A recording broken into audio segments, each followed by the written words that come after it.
What's up everybody, my name's Big Cam, welcome back to another Comically Boston episode 169, and today we will be breaking down episode 5 of season 2 of House of the Dragon, Regent. And it's looking like old Aemond One Eye might be taking over, and we'll get all into that. And normally on my Mondays I come out with my Comically Boston, my weekly nerdy news, but today there wasn't all that much news over the last week, so I'm just going to do a quick 30 seconds on the weekly nerdy news. There was a trailer, there was a lot of trailers that came out last week, but there was one that I didn't get to react and break down, and that is a movie with Andrew Garfield and Florence Pugh called We Live in Time, and that looks like just a rom-com I'm gonna eat up, so I can't wait for that to come out. That's gonna be awesome. I love those two actresses and actors. There was a Gladiator trailer, Gladiator 2. There was Agatha All Along. There was also Captain America Brave New World. The poster for that looks awesome with the Cap hand, or the Cap shield getting crushed by the Hulk hand. And this started a debate online. Wait, can Hulks crush that vibranium? So maybe this whole Cap movie is going to be finding a metal stronger than vibranium? I don't know, I thought vibranium was pretty damn strong. There was also a little bit of DC news that came out over the last week, and a poster. This is the official logo for Superman, James Gunn's Superman, coming out next year. We are officially 1 year out from that. This time, July next year, we will be watching Superman, and I am super excited for that. And also, right, Agatha All Along's coming this September, and that will be fun to break down and watch. But also coming to Max, and is now being listed as an HBO original instead of a Max original, which really ups the scale of this a little bit here. The Penguin series from director Matt Reeves starring Colin Farrell. This show, for some reason, with the Penguin at the Iceberg Lounge and the rain and how Gotham was set up, I'm super excited about this show and can't wait to find out more about it and what's going to be happening. And I have a small little piece of me is like, I think Batman might actually be in this, but maybe towards like the end, maybe a finale episode. But it's going to be mostly about the Penguin taking over Gotham, and this, as we know from Batman, the streets were flooded, so the Penguins like to swim, right? I don't know. Could be interesting. And then finally, The Boys, right? This is a big week for finales. I believe The Boys finales this week and the Acolyte finale this week, so I'll be checking both of those out. I'll be breaking down the Acolyte on the channel. Maybe I'll talk about season 4 as a whole for The Boys, but man, is that show nuts. So go check that out if you want to check those out. But now, let's get into House of the Dragon, Season 2, Episode 5, Regent. And I love this poster, friggin' Aemond and Vhagar in the background. Ooh, like just some absolute craziness. But Episode 5 is titled Regent, as in the King's Regent, because we'll get into that in a little bit. But previously in the last episode, Episode 4, the Red Dragon and the Gold. Now, starting this episode, the death of the Queen Who Never Was echoes throughout the realm. The aftermath of the Battle of Rook's Rest. Meleys is dead. Rhaenys is dead. King Aegon, question mark. Sunfire, question mark. Aemond has the dagger, and he is a dragon killer now. He has officially wiped out a dragon and also family, right? Because he wipes out Meleys with Vhagar, right? But also wipes out Rhaenys, which is what, his aunt or something like that? Like, Aemond One Eye here is, after that last week, is definitely some frightening shit. But so we lose Meleys, and this is a scale of like the biggest dragons we know of. We know Balerion. Look at how big Balerion, the big black one top left. And then Vhagar is the second biggest. And then it looks like Vermithor, that we know of, that we haven't seen out of the dragon pit yet. And I'm really looking forward to seeing that, because I'm thinking maybe Vermithor versus Vhagar might get it done, because Vhagar really needs to get up out of here. He's too strong for Team Greens. But we also have dragons like Dreamfire. Maybe Helena will get on the back of that. We just lost Meleys.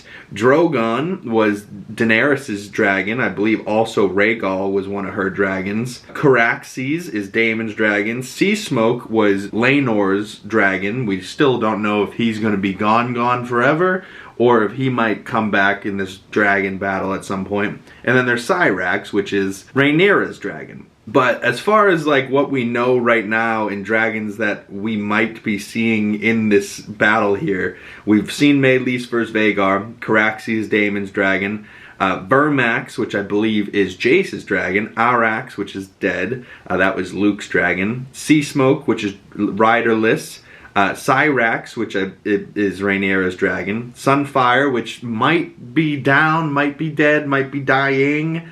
That was Aegon's dragon in that same Battle of Rook's Rest. Dreamfire, which looks like a pretty damn big dragon. That's supposed to be maybe Helena.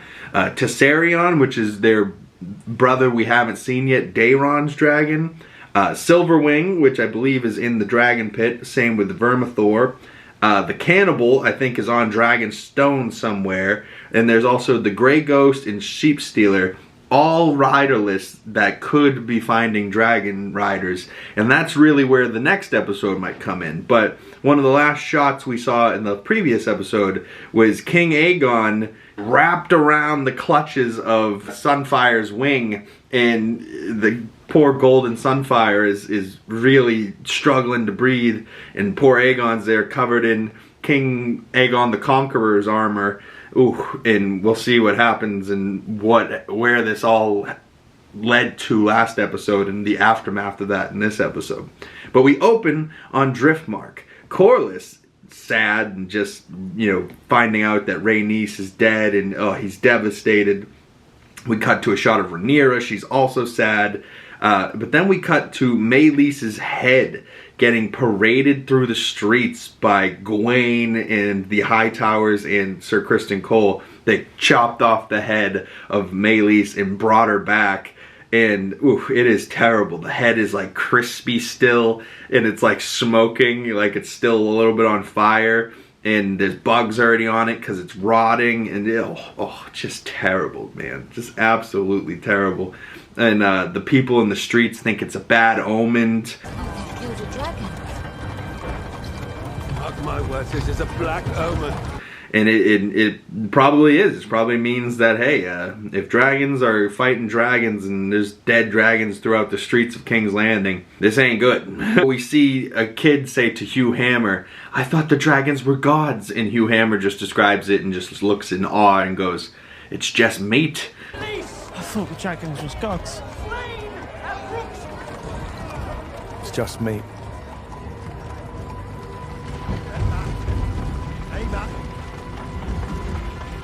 And, you know, the people of King's Landing are hungry. So maybe Hugh Hammer there wants to make a little Meleys dragon stew or something? I don't know. But as they're bringing the head in, we see that King Aegon is in a casket, kinda. And there's like towels or clothing or cloth over the top of it so nobody can see the state of what the king is like. But they're also saying that that Meleys was slain by the king. So they're not saying that it was Aemond, you know, they're saying it was slain by Aegon. And really, it's not slain by either of them. It's slain by Vhagar, right? Like, but we see Alicent clock on Aemond that he has the dagger that Viserys had, and that we know that has the coded Song of Ice and Fire, Aegon's Dream, in the blade. But they carry in Aegon, and we see that his armor has like burned to his skin, and they're like peeling it off, and underneath his skin is just like bubbling like lava skin, like it's so hot, and he's got such serious burns that he got from his brother.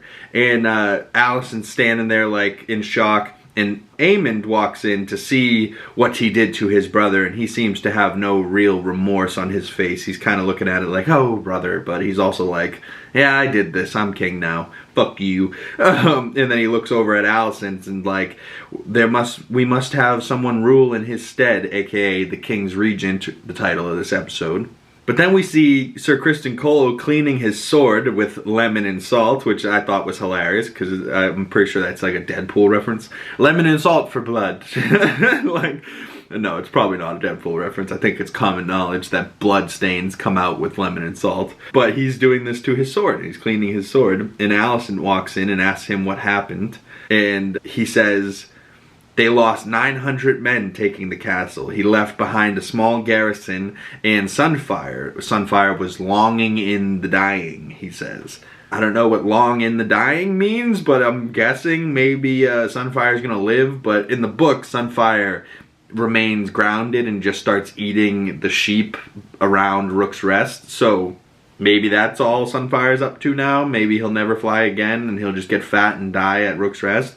But it looks like maybe King Aegon's flying days are over. And Alicent asked Kristen Cole, what was Aemond's part in all this? And he's like, I couldn't say. So he covers Aemond's back, and that's kind of like, okay, we see which side you're choosing. You're choosing Aemond or you're choosing Alicent? Your former whore or your new dragon riding, fierce, maybe he's scared of Vhagar and Aemond. But we cut to the Black Small Council, and they said that they have now lost Duskendale in Rook's Rest, and they're very upset with that. And Sir Alfred is questioning Rhaenyra's queenhood and her battle tactics, and she's like, there has been peace in our lifetime. You've seen just as many battles as I have. And Sir Alfred just kind of shuts up and sits down. I was like, ooh, sit your ass down, bitch.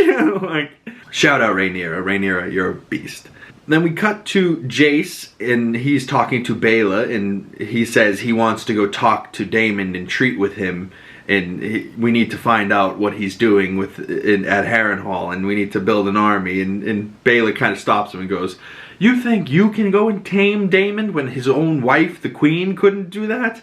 And he's like kind of thinking about it. He's like, well, she's kind of right. And it's kind of cute to see these two, like the young kids that we knew them as, now kind of young adults, but kind of playing their parts in this war and doing it well. Like, Baela's a beast, and so is Jace. And Jace is the heir of the queen, you know what I mean? So he really can't be doing nothing dumb, you know, where he might die. But going out on Dragonback alone is not very smart, but yet he's doing it for his mother. He wants to fight for his mother's throne, and, you know, in his case, also the throne that might be his as her heir. He says the phrase at the twins. Ooh, so, and Jace wants Baela to hide that he's going to do this securing of the twins from Rhaenyra till after he's gone. So, hiding from his mother where he's going, natural teenage boy shit. Then we cut to Daemon on the back of Caraxes, terrible bloodworm, fearsome beast, and he's trying to get the Brackens to bend the knee, and the Brackens go, I choose fire. And the Brackens just hate the Blackwoods so much, and the beef is so real between the two of them. And he's like, I choose fire. And you see Caraxes like lower down behind him, and I was like, oh no, he's gonna eat him or burn him alive right there. And they chose to die. And then we just cut to Daemon, and we don't see Caraxes do anything. We just cut to Daemon sitting. He goes, I didn't think they would be so eager to die. And I was like, oh man. And then he says, they would rather burn than succumb. Exactly the type of men I need. Right? So Daemon's trying to build his forces and build an army. So he doesn't want to just wipe out all these guys. He needs them to fight for him. So he's kind of making a smart decision there by not killing them. But they also asked for death. So, like, he should have killed them, I think. But Daemon tells his Blackwood man, the same one that was at the last episode and was a little kid that tried to get Rhaenyra, that same dude, that Blackwood, he tells that Blackwood to show them his worst, and he goes, I am your servant, your grace. So Daemon kind of sends Mr. Blackwood off with not such clear orders on what to do, and that might bite him in the ass later in this episode. Then we cut to Rhaena talking to Lady Arryn at the Eyrie, at the Vale. She wasn't very happy she didn't have a big dragon. You sent 2 little small dragons. I have dogs bigger than. She goes, well, you should have specified the size of the beast you wanted. Right? So Rhaena's kind of like fighting her and holding her own here with Lady Arryn of the Vale. And we know from Game of Thrones that the Vale is quite funny with their moon doors and their cliffed cells. Then we cut back to Dragonstone, and Rhaenyra is talking to Mysaria, her master of whispers. Rhaenyra says, for too long I have looked to Daemon for strength. The people think the head was a bad omen, Mysaria says. So, like, saying Meleys getting paraded through the street. The people of King's Landing are saying it's a bad omen. The people whisper that when Viserys was king, there was peace. And the way she says it, I was like, ooh, it is kind of like a whisper. There is people in the town saying that when Viserys was king, there was peace. And she's like, oh, so you're saying they would be on my side? They might be open to the actual successor of Viserys instead of this usurper, Aegon? Mysaria says to Rhaenyra, there's more than one way to fight a war. Let the people do for you what you cannot let others do for you. You don't have to do everything yourself. Make some decisions. Let other people do things for you. So she sends one of her assistants to King's Landing via Mysaria's little backdoor knowing people, the Whispers. Then we cut to a shot of Baela mourning Rhaenys, her grandmother, with Rhaenyra. And they talk about how Rhaenys went into the dragon pit to get Meleys in the first place, and how fearsome she was, and fearless, and how much of a beast friggin' Eve Best. Shout out friggin' Rhaenys. What a legend. I can't believe she's gone. But Rhaenyra asked Baela to give something to Corlys, so she's sending Baela to Driftmark. But we cut back to Harrenhal and Daemon with his nightmares, and this one's weird, and this one's like sexual, and it's like a white-haired woman that we don't really recognize. At first, I thought it was Alice Rivers with white hair, and then I realized later, I'm like, oh wait, this isn't Alice Rivers. This is a woman that's saying to him, oh, you were my favorite son. Daemon, you were always the strong one, the finest swordsman, the fearless dragon rider. Viserys was unsuited for the crown, but you... Daemon, you were made to wear it. If only you'd been born first. My favorite son. So like, Alice Rivers is making him see a sexual dream with his mother, right? And like, they're Targaryens, so like, this is kind of in their blood, but it's normally like brother and sister, or like niece and uncle. I don't know if it's ever been son and mother, but that's a little, I mean, okay, whatever. And Daemon, you know, wakes up from this nightmare. He wakes up, like, in the nightmare, of course, like all the other ones have been. He wakes up and sees, like, blood on his hand and blood on his mother. And he wakes up to Sir Simon going, do you not like the duck, sir? And he's, like, still naked in his room. He's got, like, a burn on his shoulder. He's like, huh? We cut to him, and it's, like, abruptly to them sitting at the dinner table. And I'm like, man, you really do not know what is happening to poor Daemon in his head in this friggin' Harrenhal. Like, he really has got to get the fuck out of here. And when they cut to dinner, it's, like, this weird, like, bloody thing. And he's like, we have goose if you would like. And he's like, yeah, I'm not hungry. Daemon wants to show the men who they should follow, right? So he's got to like do something to make it so the men know that he is a rightful leader to follow. Kind of like in the first season when he takes the crab feeders and, you know, that whole shit. Daemon asks about the progress on Harrenhal, if they're operational yet, and they go, the bats have made the corridors impassable from their shit, which is disgusting, just to think like you're trying to get through a corridor and it's just a pile of bat shit just blocking your way. Like, ugh, that's one big pile of shit. Comment below if you know that movie quote. Sir Simon says they need coin to fund the building of Harrenhal and the fixing and the repairs and that type of stuff.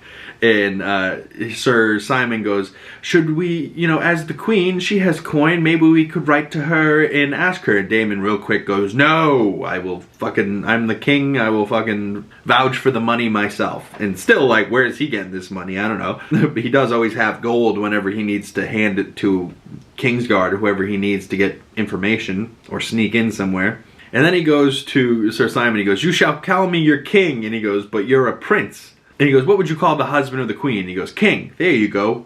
Consort. Ooh. So close. And he goes, that last bit seems unnecessary, don't you think?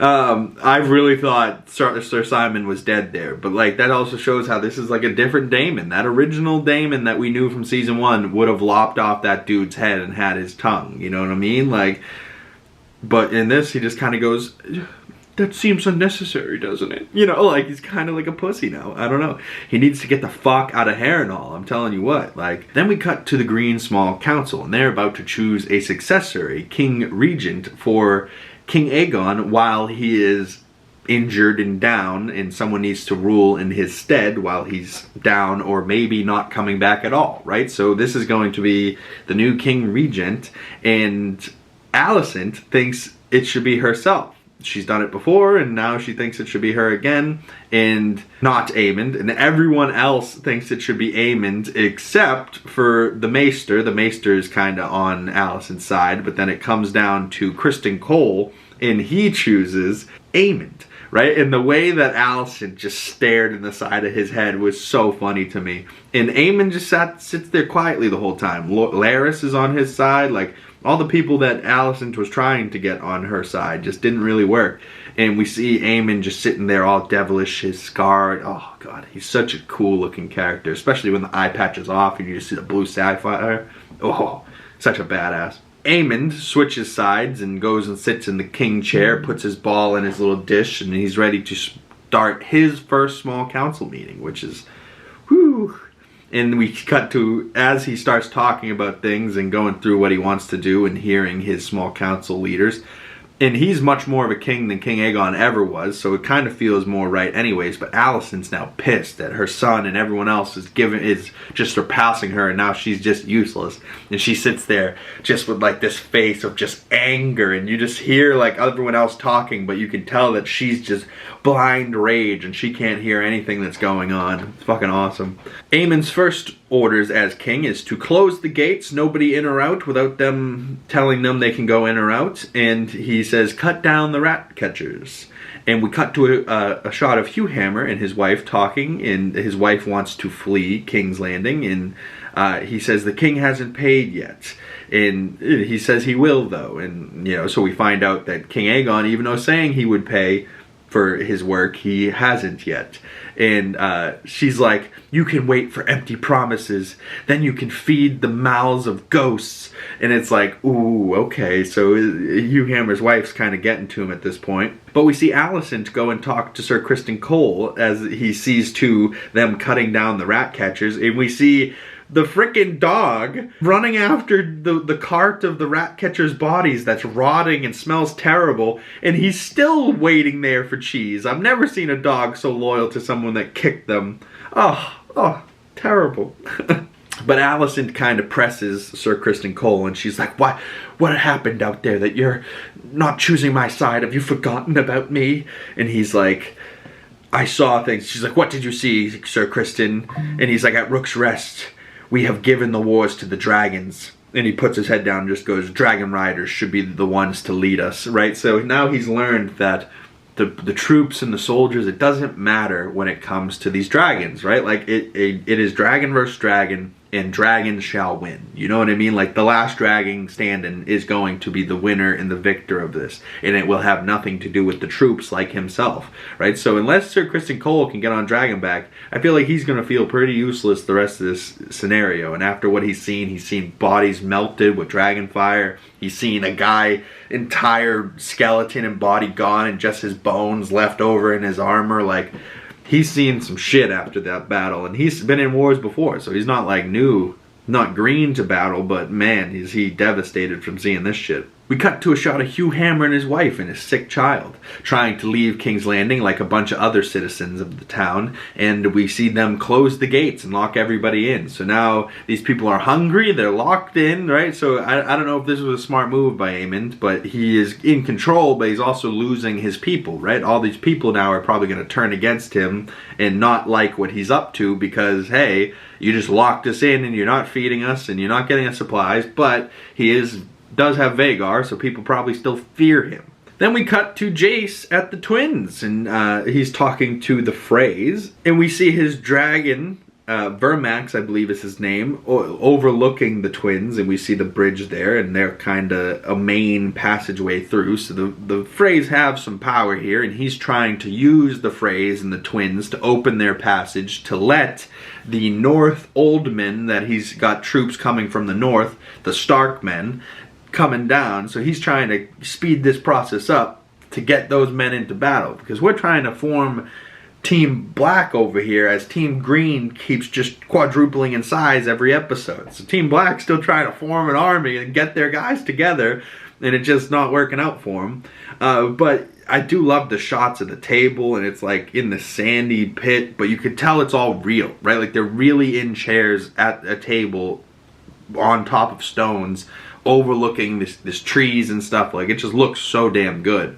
And you can tell the lack of the volume and stuff like that, and it makes it look really, really good. But they say they're afraid of Vhagar, and he does not like this at all. They fear Vhagar, and he says a great line, and I'm like, oh man, it made me really like Jason. He goes, "You fear a dragon leads away when mine is right outside your walls." And they're kind of like, oh shit, right, he is right. It might be smaller, but it still can breathe fire, right? Like, can still carry him, and he can ride it, right? Like, so it's still a dragon, right? But when it comes down to it, he asks the Freys what they want, and they want protection, and they also say they want Harrenhal. And he goes, "If you would like these things, the queen will expect more than just passageway through. She will expect bent knees." And he walks away. So maybe that will work out, maybe it won't. Maybe the queen will say, hey, yeah, you can have Harrenhal, but we know from like the future that the Freys are still at the twins, so it's not like they have Harrenhal. But we cut to Daemon back at Harrenhal chopping wood, and there has been some progress getting done here on Harrenhal. And they got like scaffolding up, there's people working, trying to build this bitch back up and make this place operational. And I don't know if this is, you know, Daemon, you're in the middle of the war. I don't know if this is time to be Bob the fucking Builder. Like, let's get back to dragon, flying, killing, you know, things that you were really good at. Right now, he's just being like a general contractor. Like, what is he doing? Like, but as Daemon's chopping wood, he hears like cries and screams coming from Harrenhal, and he sees Alice down in the distance, and she's just like this haunting witch. She's haunting the fuck out of him.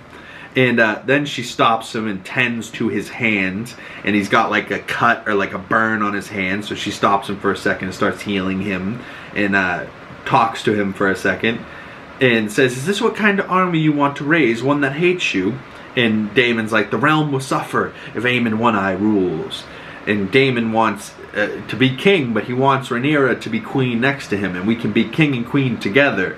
But really, that's not how it's going to be, right? Like, it's going to be queen, and he's the queen, king, consort, you know? But, like, in his mind, he wants to sit on the throne and be king, but he wants there to be 2 seats, you know? He's okay with 2 seats, but as long as he gets one of them, you know what I mean? And he needs to embrace the fact that Rhaenyra is the queen, but he still has it in his head, and from these weird nightmare sex dreams that he's having about his mother telling him he's better than King Viserys, you know, like, he's in his head too much. He's got to get the fuck out of Harrenhal, or he's going to die here, like she said. Now, I don't want him just to die by way of witch torturing your brain. I want him to die, you know, Dragonback. As my favorite character, Daemon, you got to get the fuck out of Harrenhal. And Alicent says to him, "Isn't it a pity you never knew your mother?" And he looks at her like, how the fuck did you know that? So it clearly got to be her that's putting these images of his mother in her head, and maybe she knew his mother, but he was like a child, so, and his mother died in childbirth with another one of their brothers or sisters or whatever. So, like, I don't know, man. This bitch Alice, we really need to get some confirmations on her, and like, how old is she? Where is she from? Is she really a witch? Is she even actually there? Right? Like, because Sir Simon does look at her a couple times when she walks by, but at the same time, it's like, are they all just seeing her? Is she just haunting everyone? Like, what is her deal? But then Sir Simon interrupts Alice, walks in and goes, "The Blackwoods overwhelmed the Brackens. House Bracken is yours." And he's like, "Good, the Blackwoods will feast tonight in these halls." And then we cut to Corlys, drunk, standing by the water, still mourning Rhaenys. And Baela comes and talks to him. And she really, you know, he's like, "Oh, fuck, this bitch. She's taken everything from me. Has she not taken enough from my family?" Right? Like, he's still like kind of an angry drunk at this moment, thinking about Rhaenyra. But Baela sent Rhaenyra with a little thing that we didn't know what it was earlier, but it is the Hand of the Queen, right? So the little badge that goes on, you know, little Hand of the Queen badge, she is naming Corlys Hand of the Queen. And he doesn't accept this, you know, right away, but Baela's like, talks that talk about Rhaenys and her mother both dying at Dragonfire, and she's like, listen, that's how I want to go out too. I want to go out in a blaze of glory with Dragonfire, as my mother and grandmother would have wanted. And my grandmother, Rhaenys, would have wanted to see Rhaenyra on the throne, so that is what I'm doing. And Corlys kind of hears her and goes, granddaughter, I will make you my heir. And she goes, no. I am of blood and fire, which is I believe the book is Fire and Blood, so, kind of a little nod there. She goes, I am blood and fire. Driftmark must pass to salt and sea. So she's like, I'm a dragon rider. You need to get somebody that's going to be like you, that likes the sea. So I'm guessing the heir right now was Lucerys. And it can't be Jace, because Jace is the heir to the throne. So I'm guessing it's Joffrey right now. Joffrey Strong, even though it's Rhaenyra Targaryen, we know that it was Strong boys and then the 2 kids with Daemon, right? So there's 2 legit Targaryens, but the 3 Strong boys, Jace is currently the heir, Lucerys is gone, eaten, and half of him's got to be in Vhagar's belly still. Or maybe all of him. Maybe he's alive in Vhagar's stomach, like, let me out! But then we cut back to Rhaenyra, and she's talking to Alfred, and Sir Alfred, the same guy that questioned her earlier in the episode. And she goes, I want you to go to Harrenhal. And he goes, are you taking me off your small council? She goes, no. You've been loyal to my family for many years. I know that you're not going to go and choose Team Alice. And he goes, never in my life, sir. And he goes, so good. What I want from you is to go to Harrenhal and find out what Daemon's doing, but not let him know what you're doing here. I need you to find out what he's doing, find out what his plans are. And then he goes, okay, do you have a message for him? She goes, yes, my message, I would like you to say that I would like to finish the last conversation we had. So I think that was a fight that they had before he ran away on Dragonback to Harrenhal. But then we cut to Daemon restless in Harrenhal. And it's the middle of the night, it's raining, it's storming, and Sir Simon comes in the middle of the night and says the Riverland Lords have come. And we find out that the Blackwoods have disgraced the Bracken lands, have gone into houses and taken the wives and children and stuff like that, and burning the place down, and just really dismantling all of the Bracken's shit and the lands there. And it's quite terrible. But Alice also told Daemon of this earlier. She was like, I hear screams and terrible stuff is happening. And he's like, this is war. And she goes, this isn't war. This is death of innocence. And you're like, ooh, she's not wrong. But the Lords say they won't raise their banners for a tyrant. And Daemon's kind of losing it. It's way too late for him, and he can't respond. And I feel like if it was early morning, he would have had a sharper comeback for him. But because it's Harrenhal, it's middle of the night, and he's having nightmares, and he's restless and tired, and doesn't, God knows the last time he actually slept. They leave, and so Daemon has now thought he won over the Brackens and the Blackwoods. So really all he has now is the Blackwoods. The Blackwoods are turning out to be actually bad guys because they're not, necessarily... Daemon did tell them to do his worst, so that might have been a mistake earlier in the episode. But we see the shot of Daemon, after he hears this news, he kind of like looks down in sadness and he looks into the fire. And we cut to at the same time, Rhaenyra's looking into the fire over at Dragonstone. Rhaenyra's also restless. She sits down to have her hair brushed and probably braided up like the Targaryens do. We find out that Rhaenyra sent her helper, Elinda, to get into King's Landing by way of Massaria, and the Kingsguard gets her in. We see Corlys sitting on his throne at Driftmark. He grips the hand of the king. He doesn't say anything, or hand of the queen badge, and so he grips that. So maybe that's kind of like, all right, I'm coming, baby. I'm coming back to Dragonstone, and I'm gonna be that hand, or maybe it's kind of like a grips it and then throws it. I don't want it, But then we cut to an eerie shot of Aemond looking at his throne, right? He hasn't gone and sat on it, but he's looking at it. He's like, yes, this is not mine yet. I am just King Regent, but this is my throne. And he's like looking at it, and we see this great shot of Helena walk up and talk to him. She's standing right behind him, his sister, and she says to him,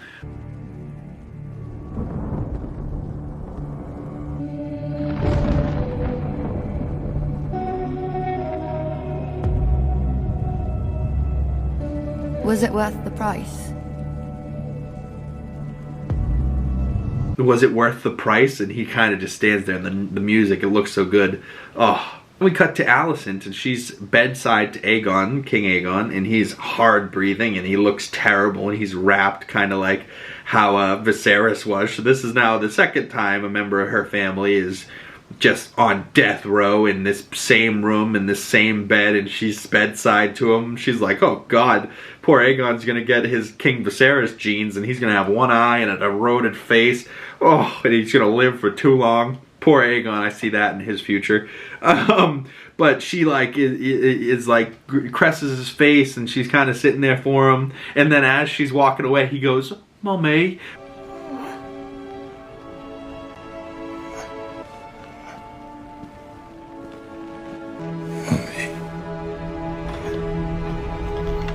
Right? And like, you're like, what? He's not dead? He actually said a line, but he's definitely struggling, but he's calling out to his mummy. He would like his mummy back. And then the behind the scenes of the actor Tom, I believe is his name, just of like the makeup of him burned and like, oh, it looks terrible. But then he's just kind of like, hey. Oh, it cracked me up. You always got to stay for the behind the scenes stuff to see, you know, how the actors are when they're not as these characters, because they're hilarious when they're just sitting around waiting to shoot. Then we cut back to Rhaenyra, and Jace has just got back to Dragonstone, and Jace and his mother have a little strategy type moment, and Rhaenyra is reading up on Visenya, Vhagar's first rider. And Jace tells her about the twins, and then Rhaenyra is pissed because he left, and I didn't give you these orders, and she can't leave but wants to leave. She's like, I should be on Dragonback out doing this shit. And he goes, but Mom, you're the queen. And she's like, what am I to do? Shall I fight? Or shall I not fight? Or shall I just sit here? Right? Like, and she says, Meleys fought 2 dragons and one of them is dead. So she thinks and kind of knows that Sunfire is down. We also know Meleys is down, but Jace goes, is Aegon dead? And she's like, dead or alive, we have no answer for Vhagar. And Jace goes, we have 2 dragons as big as Vhagar, comparable to Vhagar, and that is Vermithor and Silverwing, and they are right under our feet here at Dragonstone. And Jace kind of suggests putting distant blood, right, like blood of the dragon that's also bastards, kind of like how he is on the back of dragon for the unclaimed dragons. And she's like, that's crazy. And he's like, better than death. Like, and she's like, well, okay. And there's got to be, she goes, there's got to be records here of our line, of our lineage. And she goes, it's a mad thought. And then we get a shot of tons of scrolls and books in Dragonstone where like the secret information on dragon riders that we don't know of could be in these books.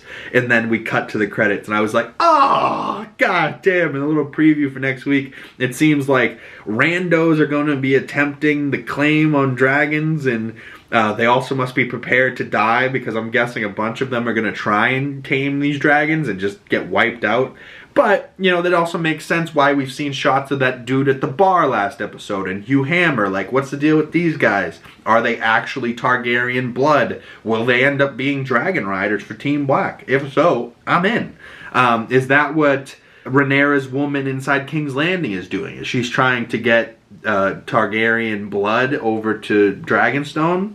Maybe. So she's got information from this lady coming from King's Landing, and then she sent Sir Alfred to Harrenhal. So now she's got information on what's happening with Daemon. Daemon has also lost the Riverland Lord, so maybe he's going to try and do something to prove his worth next episode. That would be nice. Get him out of Harrenhal, get him doing something. And then we also have Aemond on the throne. So like, crazy shit's going down, and I want Rhaenyra might ride Vermithor from the little cuts we've seen of him like behind her. I don't know, man, but 3 episodes remain. We got episodes 6, 7, and 8 coming the next 3 weeks, so stay tuned for more episode breakdowns. Comment below your thoughts on this episode of House of the Dragon. I'm assuming some people are going to be like, oh, that was a mid-episode. After last week's episode, you couldn't have chaos and craziness like that back-to-back weeks. So this is like the aftermath, right? And exactly what I expected. I didn't expect this episode to be sword fighting and dragons going crazy. They used most of that budget last episode, right? So this is just a lot of great set pieces and dialogue and things happening. But, you know, comment below. What are your thoughts? If you want to talk more House of the Dragon, my links for my other social medias are down in the description below.